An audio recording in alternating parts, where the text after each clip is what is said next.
So as today is a wonderful service about preparation, I should mention that last night I made a promise to somebody and I don't back out on my promises. And I told them that if anybody tried to steal my ornament that I really, really liked when I opened it in the ornament gift exchange, they would end up in my sermon. And so I just want to make sure that I don't ever back down on my promises because I don't like to make empty threats. Hi. So Dorothy tried really, really hard to steal Santa, but I was prepared. And I knew that Susan was sitting next to me and she really, really liked Santa as well. So we made a deal that when Dorothy came and tried to steal my Santa and made me pout just a little bit, that I would then immediately steal the angels away from Susan, who was sitting next to me, so that she could then go and steal the Santa right back. And once it's been stolen twice, it's frozen and can't go anywhere. So then it stayed at our table, and Susan and I worked out a great plan that she conveniently took the wrong box when she left, so I still have Santa. Will you please say a prayer with me this morning? Gracious God, we thank you so much for the wonderful time to come together and be a part of everything that you have given us. We ask that you guide the meditations of our hearts and the words of my mouth, that they be pleasing to you. In your name we pray. Amen. Amen. Prepare ye the way of the Lord. Prepare ye the way of the Lord. When this song was first sung in Godspell, it was from John the Baptist coming to us from the wilderness. And what perfect thing to sing about today than this moment right here. Even though Godspell is based on the book of Matthew and we are currently in the Gospel of Luke, I think we can all agree that there are some similarities to the stories. So, John the Baptist comes from the wilderness to talk about what it is to be prepared for God, to come to the earth as a part of the human race. And something that's really special about this is to think about what it is to be in the wilderness. If you've ever been down a rocky and dirty road in the middle of the night, wondering how you're supposed to get from point A to point B when you can't see anything, even with your brights on, then you might be close to the wilderness. I know this because I have a friend who lives out in the middle of nowhere in Burleson, and every time he hosts a party, I love to go to his house. But it's always at night, and it's always down dark and winding roads and rocky paths, and it's always interesting as we get to his house. He says, my first step is people getting here. The next step is watching them try to get from the driveway up to the house, because there's not a lot of lighting out there. And if you've ever built something from the ground up, then you know that there's a lot of preparation that goes into that, the foundation that has to exist in order to build something. You have to work through some of this stuff. And so we're looking at these words here in the gospel this morning. It says, make his paths straight. Every valley shall be filled. Every mountain and hill shall be made low. What he's talking about in this moment is taking all of the high things and bringing them down to the one level, and taking all of the low things and bringing them up, kind of making it smooth out the ride. And the crooked shall be made straight, and the rough ways made smooth. There's a lot that has to happen when you're building something new in preparation for that to not just go into this space, but also to thrive in it. Because if you build on a rocky foundation, then there's going to be problems later. If you build going one direction or another, then you're going to have issues. There's a lot that has to be worked through. So we first have to find this property that speaks to you and says, yep, this is a place where not only can a building go, but it is a place where this building needs to be, where this work needs to be done. After that, you've got to look at how to clear away some of the trees and brush that are there. Sometimes it's been around for a while and it takes a lot of effort. And with the trees, then you have to work with the city ordinances and laws, trying to figure out what trees can I cut down, which ones do I have to replace in order to make this work. Can you tell I've been through this? It's an interesting process to try to figure out how to make something work, to prepare the way for something new to be there.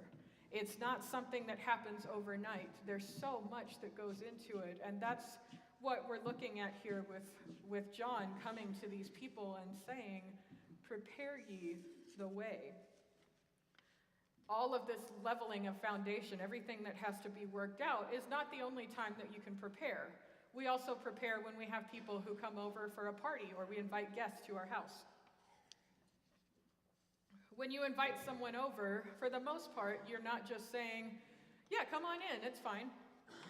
I know that I grew up in a household where you had to have things clean. My mom often would say, well, we can't invite people over because we're not prepared yet. We don't have the space for people to be here. We don't have the right chair. It's not clean. You know, all of the excuses you can come up with to tell a kid that right now is not the time to have a friend over.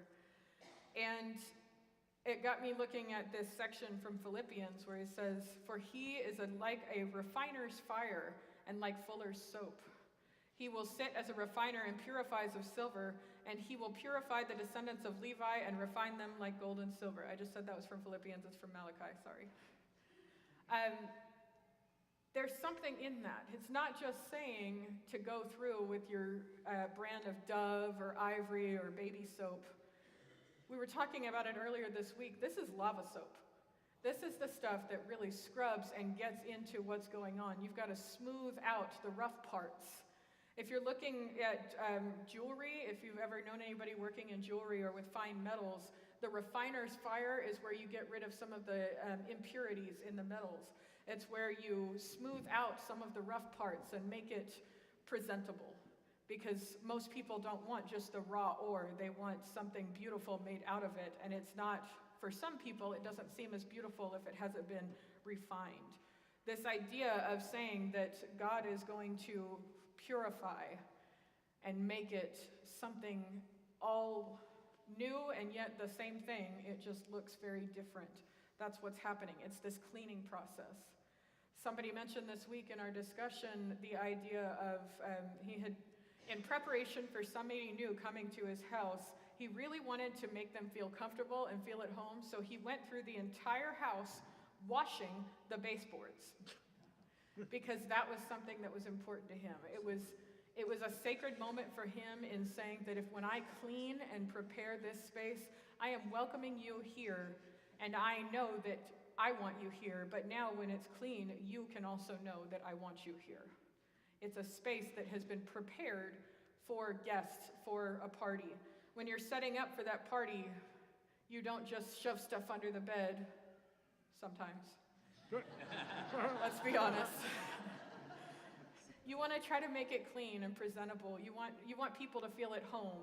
So you go through and you vacuum in around the couch and possibly even straighten up the couch cushions, see if you find an extra coin or something in there to put in the cookie jar or whatever, wherever you keep your extra change. This cleaning process is part of that preparation. And we continue with this preparation idea by recognizing that we also prepare not just for guests, but for new members of the family to come into our homes. For anybody who has ever had a child or adopted a child or fostered a child, there's a lot of preparation that goes into that as well. You have to figure out all of these different things happening, and there's so much love in you and in your home that you want nothing more than for the safety and growth and love of these children who are there. And so from Philippians, we read this part that says, how I long for all of you with the compassion of Christ Jesus. And this is my prayer, that your love may overflow more and more with knowledge and full insight to help you determine what is best. When you're preparing for a baby, we all think about, oh yes, I have to build the crib. But then there's the little things that you go through and you put the little plastic thing in all of the plugs so that the child doesn't get electrocuted, and you get frustrated every time you try to pull it out so you can plug something back in, but it's worth it because your child is safe. And you put the little things on the corners so that they don't hurt their head, and you attach the stuff to the cabinet handles, and you get frustrated and add a few expletives to your language when you're trying to get it open. But it's, again, something that you're doing because you are caring for that child. You want them to be safe. You want them to be healthy and happy, and it's a part of that preparation. We don't just bring a kid into the house and say, yep, go for it, you're fine. At least I hope not. There's so much preparation with everything that happens around kids coming into our lives. And even if they're visiting grandma and grandpa's house for a day, or their aunt and uncles, or a good friends, you want them to have the stuff that they need for that to work out. It's all about preparation, and preparation is done in love. So what does that mean for this Advent season? This entire season is about preparation for Jesus' birth into this world. And although his physical birth happened 2,000 years ago, it is still very much a part of our lives today. We live it out every day, knowing that Jesus is right here. So our preparation is in remembrance, in reminding ourselves what it means to be prepared for Jesus to come into the world. All of the things that we do, all of this stuff that we do, is not just to remember something from 2,000 years ago, but to continue that act. It's an ever-going process. So from our scriptures today, we have the words, "All flesh shall see the salvation of God." We have, "So that in the day of Christ you may be pure and blameless, having produced the harvest of righteousness that comes through Jesus Christ, for the glory and praise of God." And finally, "Then the offering of Judah and Jerusalem will be pleasing to the Lord, as in the days of old and as in former years." Everything that we do is one more step in that preparation process. All of the things that we do are leading towards God's coming into this world.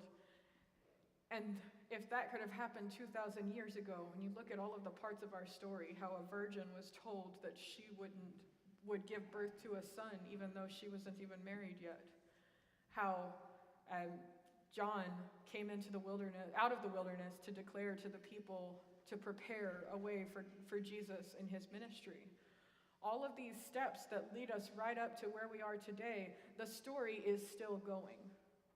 What we are preparing for, what we are preparing ourselves for, is continuing that story and making sure that we are creating God's kingdom here on earth.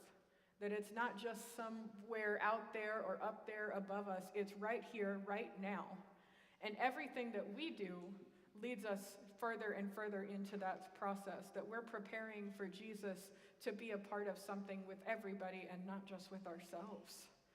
So every blanket that we make for the person who's cold, every dollar that we hand to the person who's hungry, every meal that we buy for somebody or prepare for somebody, every hug that we give, every word of encouragement is a part of God's kingdom here on earth. And it's that preparation that reminds us that even though Christmas is this season of the world, it is something that continues throughout every day of our lives. It's not just something that happens in December and January. We are a Christmas and Easter people. We live the life of Christ in everything that we do. That ministry continues. So I ask you to think about what you're doing to prepare for Jesus coming, not just in a story 2,000 years ago, but today, in 2018, and what's happening in the future. Amen.